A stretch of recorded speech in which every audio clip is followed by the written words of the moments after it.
to our channel. In today's tutorial, I'm going to show you how to add a call action button on your Facebook. So let's dive in.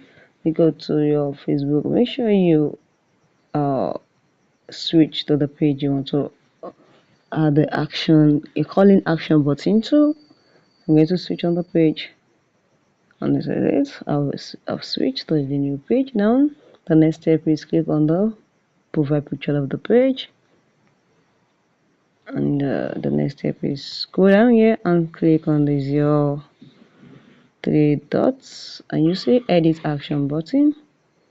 You can see edit button. You can now add, is it a call action? Click on a call action, just put the number there.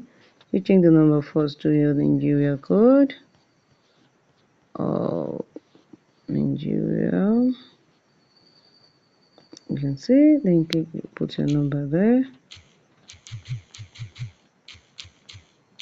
Use it. Just click on save.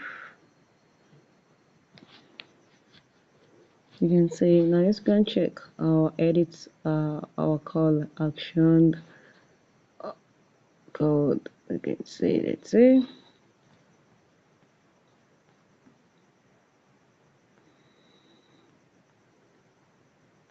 Now, okay. So now here you can you see you can reach us from our phone directly. So guys, if you found this video helpful, click the like button, share and comment.